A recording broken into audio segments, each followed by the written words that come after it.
আসসালামু আলাইকুম রহমতুল্লাহ। ওয়ালাইকুম আসসালাম রহমতুল্লাহ। কেমন আছেন ভাই? আলহামদুলিল্লাহ ভালো আছি। আলহামদুলিল্লাহ। ভাইয়ের নাম কি ভাই? মোহাম্মদ রবিউল ইসলাম। রবিউল ইসলাম ভাই, ভালোই আছেন না আশা করি? জি রবিউল ইসলাম ভাই, আপনাকে ইসলামিক ছোট ছোট কয়েকটি প্রশ্ন করব।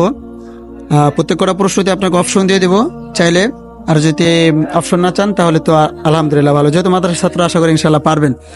ভাইয়ের জন্য তিনটি প্রশ্ন থাকবে। প্রথম প্রশ্ন হচ্ছে, কাবা ঘর প্রথম ভিত্তি কে স্থাপন করেন?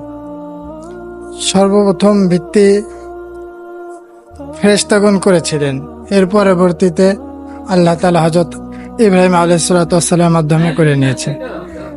যদি একটু ভেবে বলতেন, সর্বপ্রথম কাবা ঘরের ভিত্তি ফেরেশতারা করেছিলেন, তারপরে কি ইব্রাহিম আলাইহিস সালামের আগে কি আর কোনো নবী করেছিলেন?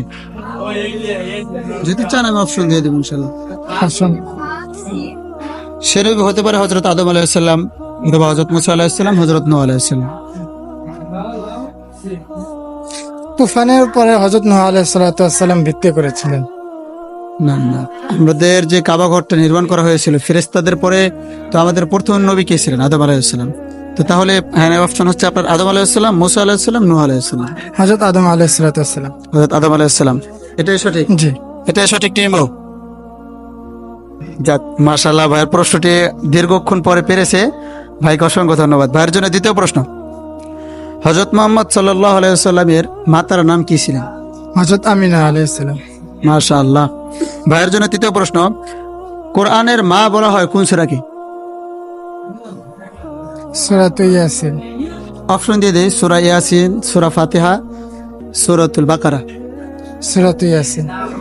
কোরআনের মা বলা হয় কোন সূরা? সূরাতুল ফাতিহা। সূরা ফাতিহা। জি। আর কোরআনের কলিজা বলা হয় কোন সূরা?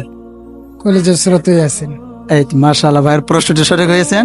প্রিয় দর্শক শ্রোতা, আপনারা দেখতে পাচ্ছেন অনেক পেঁচাপেচির পর ভাই প্রশ্নটি দিয়েছেন।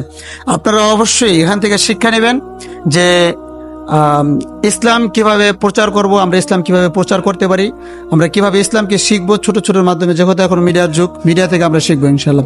এই যে ভাই প্রশ্নগুলো পারলেন, কেমন লাগলো ভাই? আলহামদুলিল্লাহ ভালো লেগেছে। ভালো লাগছে না?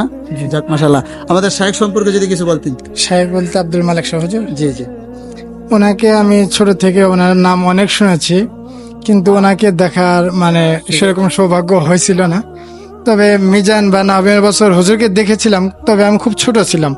কিন্তু এই বছরে যখন শুনলাম যে মুহাদ্দিস আব্দুল মালিক শাহ হুজুর বাইতুল মুকাররমে তিনি খতিব হিসেবে নিযুক্ত হয়েছেন, তো আমি খুব আল্লাহ তাআলার কাছে শুকরিয়া আদায় করেছি, এবং আমার মনে আশা ছিল যে আমি হুজুরের পিছনে কবে নামাজ পড়ব। আলহামদুলিল্লাহ আজকে সে সৌভাগ্য হয়েছে, সেজন্য আল্লাহ রাব্বুল আলামিনের কাছে শুকরিয়া আদায় করি। আলহামদুলিল্লাহ। মাশাআল্লাহ মাশাআল্লাহ। ঠিক আছে ভাই, ইনশাআল্লাহ আসবেন ইনশাআল্লাহ। আসসালামু আলাইকুম।